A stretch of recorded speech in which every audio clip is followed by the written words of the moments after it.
Hi, welcome to our home bar and welcome to our YouTube channel, Wise Whiskey. Today, we're going to go over allocations. What are allocated whiskeys and how do they come about? So first of all, what does allocated whiskey mean? It literally means we have to allocate as a distributor, as a supplier, we have to allocate how many bottles each retailer gets if they're even going to get some. Because certain batches of limited edition, limited release, or LE bottles only have so many, bottles available, not everybody that wants may get it, or a store that has a ton of really nerdy drinkers may want a whole bunch of bottles and they can only get a few. Those are your LE or limited bottles. Then you also have bottles that are supposed to be available all the time, but demand has outstripped supply, and so they're out of stock all the time. Every month they come in, they immediately go back out. So I'm going to explain how some of the most popular ones have happened. But when we talk about just a straight up LE, that would be something like Elijah Craig 18 year. This is put out in limited release. I'm not sure how often they release this, but I don't believe this is something that is just supposed to be readily available all the time. You've also got things that used to be LE or used to be allocated, but now that they're not, like this Knob Creek 12. When that first came out, it was not something you see. I still occasionally see stores out of stock, but Knob Creek 12 is meant to pretty much be available all the time. Old Fitzgerald put out their bottle and bond this year, the regular one. I think it's a 7 year. It's not in the same decanter bottle. It's in a little different looking bottle. That has initially been kind of hard to find because of initial stocks, but that is meant to be a shelfer or one that's available all the time. Some of the most popular shelfer bottles that became allocated and hard to find were from the Buffalo Trace lineup. Buffalo Trace bourbon itself, Eagle Rare 10 year, Blanton single barrel, Weller Antique 107, Weller 12 year. These are bottles that used to be readily available all the time, most of them at very good price points. And then due to a couple things that we're going to get into, a couple different circumstances, you had a perfect storm where those bottles were not available anymore. So what happened with the Buffalo Trace lineup? So it starts with Pappy Van Winkle. Pappy was already a relatively limited bottle because of the age, 15, 18, 20 something years. Those bottles are not in huge supply. They were a little bit higher dollar, and they just kind of had a cult following. Then Anthony Bourdain came out in an article and said that he thought Pappy Van Winkle was the best bourbon on the planet and the best whiskey he'd ever tried. That led to a huge rise in its popularity.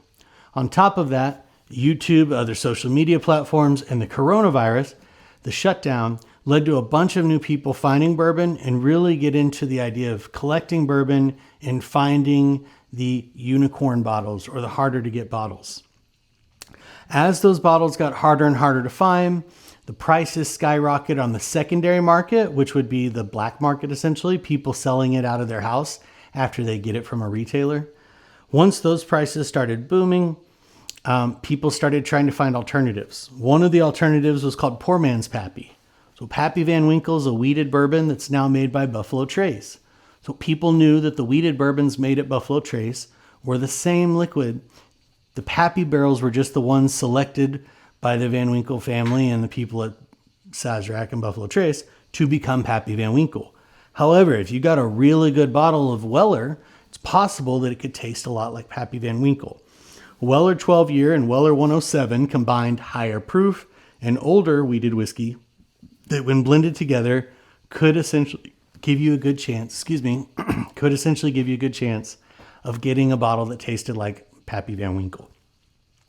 As Weller 12 and Weller 107, Weller Full Proof, Weller Single Barrel, as all of those started selling out on the shelf, they couldn't keep up, the regular Weller Special Reserve sold out. Then they moved on to Blanton's, Eagle Rare, even regular Buffalo Trace. When I first started distributing Sazerac and the Buffalo Trace lineup in Texas, literally every whiskey, including the bottom shelf well whiskey, was allocated because we just could not keep them in stock. People like to say a couple things. They like to say that the distillery was trying to create this demand. Look, I'm a sales guy and have been a long time.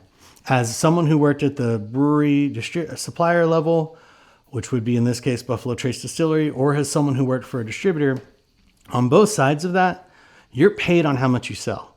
If you have product that's sitting in your warehouse that you can get out and make money on it, you do that because you have no idea what's going to happen with the economy and with consumer trends. No one was sitting on Buffalo Trace. Certainly no one was sitting on bottles of Pappy and Weller and things like that and choosing not to ship them.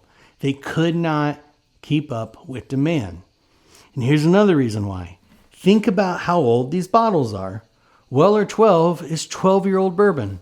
For years, it sat on shelves getting dusty, was a somewhat known bottle by purists, but not a super popular bottle. It sold for like $32. It was kind of an industry secret. If you knew bourbon, you knew that you could get a great 12-year-old bourbon for around $30. Weller 12 did not have any sign that it was suddenly going to blow up and become extremely hard to find. And it takes 12 years to make.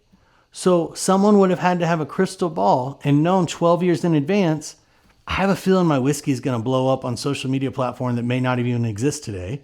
So I should start making more of it. Obviously, that's not going to happen. Even the youngest of these whiskeys we're talking about, Buffalo Trace, this is a 6+ year whiskey. So it took a while to catch up. Buffalo Trace is now back on shelves at its normal price point. Well, guess when this all started? 6 to 7 years ago. And this whiskey's 6 to 7 years old. So that, with the whiskey market slowing down a little bit, we suddenly see it back on the shelves. It's not magic. It's not nefarious things happening behind closed doors. It's just supply and demand in the product that takes a long time to make. And I want to talk a little bit specifically about the pricing of these bottles, because I do think some people think the high prices are coming from the distillery that makes it or from the distributor. And that's just not true. If Buffalo Trace puts out a bottle and says that they think the MSRP of that bottle should be $75, they know the margin that their distributor makes. It's typically in contract. They also know the margin that the larger mainstream retailers charge. They pretty much use the same profit margin across the board for all their products. So they know that if they want a product to be $75 on the shelf, they know exactly what to price it at so that their distributor and their retailer can both make the money they need to make off of it to get to $70. They don't raise their prices unless they do that by informing the distributor and retailer and letting them know what the new MSRP is. If the distillery raises their price, they're notifying us and they're asking for that price to be recognized on the shelf as well. I can tell you that the markup on a lot of those allocated whiskeys was insane. This is George T. Stagg. This bottle was regularly on the shelf at the peak of the hysteria with Buffalo Trace for $1,500 a bottle in Texas, sometimes more. We were selling this to liquor stores for under $100. The markup was coming from the individual retailer. And listen, these guys are small business owners. They had a living to make. If the market was bearing it out, I don't completely fault them for doing it. If I was running that liquor store, I would have had a hard time not doing it myself. I can tell you that larger chains and then some individual retailers were against it and were charging lower margins on it or using it in other more creative ways. What I can tell you is if there are bottles you're having a hard time finding, the best way to do that is to be a responsible, regular customer for the same store, build a relationship with them, let them know what you like, and find a store that doesn't do crazy markups or insane prices. One thing that's not going to work is just running around trying to see what you find on a shelf. If it's behind the counter, they know what they have, and they're usually going to try and negotiate with you if you're not someone they recognize and that brings them regular business. Now, again, I'm not trying to say whether that's right or wrong. That's the reality of the market. It is important to me that people understand where those marked up prices are coming from, though. It's not the distillery trying to take advantage of folks. If anything, the distillery would much rather those prices stay down where they're supposed to be. So, allocated means that the distillery and then the distributor is telling the retailer they're only going to go get so many bottles. There are different processes different distributors use. We at my company try to be as mathematical, as clear and honest about it, and take all the possibility for favors and shady dealings and things like that to impact it in any way. It was just about how much business did you do with the company producing this specific whiskey, and then you get the bottles based off of that.